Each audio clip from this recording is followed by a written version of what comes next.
on the thesis statement. The thesis statement, if you are looking at the module, I put in there that it's sometimes the hardest thing to write. And that's not true, simply not true. I borrowed this from another place, so I can't take full credit for it. So it's out of one of the North Carolina Virtual High School things. But a lot of times the thing that's difficult about the thesis statement is putting it together. How do you put it together? So I will say this, if you've completed your outline, if you have all those different principal parts in the outline, other than the introduction and other than the conclusion, so in other words, those three body things, those ideas that are in your outline can make up your thesis statement. So that's where you're getting your thesis statement from. So that should be fairly easy for you at this point. So especially if you have that outline completed. All right, so you already know the key important parts. So I'm asking for 3 things that are important in your paper. Yeah, it could be 2 because our paper is only 4 to 6 pages. So, but your thesis statement just needs to be specific. I keep talking about it's a roadmap for your paper. So if I'm reading your paper and I'm the one reading your paper, that thesis statement should tell me your key points that are in the paper that you're going to be talking about. And that's all it is. So what key points do you have? And in your outline, if you followed my example, there are 3 key points. And I used an example inside on this assignment that an example of a pharmacist. Now, it's not a great thesis statement. I put it together quickly. I tried to be simple. I didn't want to be elaborate because I wanted everyone to be able to at least see what I've did. All right, so your thesis statement usually appears at the end of the first paragraph, and so end of the intro. So it's the very last sentence in the intro.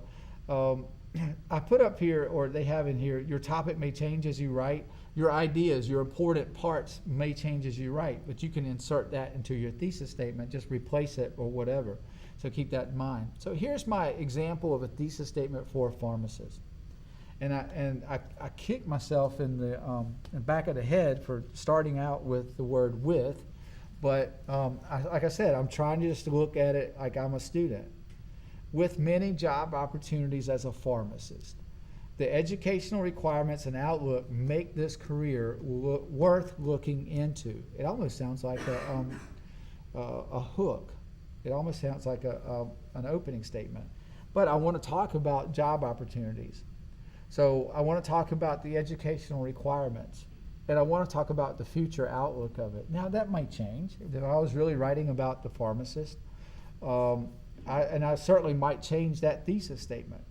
So you're welcome to do that, but I'm suggesting, what I'm really suggesting is look at your outline, look at those body paragraph statements, those key elements that you're talking about, those 3 things, that should make up your thesis statement. All right, so what you're going to do today, I do want you to at least get an idea of what your thesis statement is. Type it up from your Google Doc. You can even put it, from your Google Doc, or look at the outline and go to the text box in the submission thing and just create one and submit that. So I want you working on the thesis statement. Then after you've done that, at least have an idea. Then please work on your body paragraph. So let's work on finishing that. All right, so for the rest of the week, this is what we're going to do. Today is concentrating on thesis statement and then having you write in your papers. I want to be able to answer questions that may come up looking at specific sentences, transitions, and things that are in your paper for the face-to-face. For you guys that are at home, you can email me. You can say, hey, Coach Witt, check this out, and I'll try to give you some, hopefully, speedy feedback expeditiously, or at least respond to you. I do have a baseball game today, so that's going to be a little bit of I can do that tonight. So if you have a question, just do that.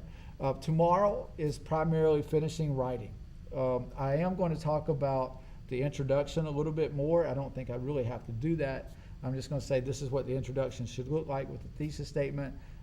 Continue working on your paper. And Thursday, I'm going to talk about the conclusion, and then we're going to talk about formatting your paper. So we're holding off on formatting because I want everyone to see how easy it is to format. Like I said earlier to the face-to-face crowd that's here, once we format, some of you are going to go, wow, my paper just lengthened by a page, maybe even 2 pages. I don't know, maybe not that much. But a lot of people just don't do get the formatting right away, and they just go ahead and write. So again, work on the thesis statement. Ask me questions if you're here in class. If you're at home, if you're on Zoom, you can still ask questions, and I'll try to respond. And let's work on getting this complete.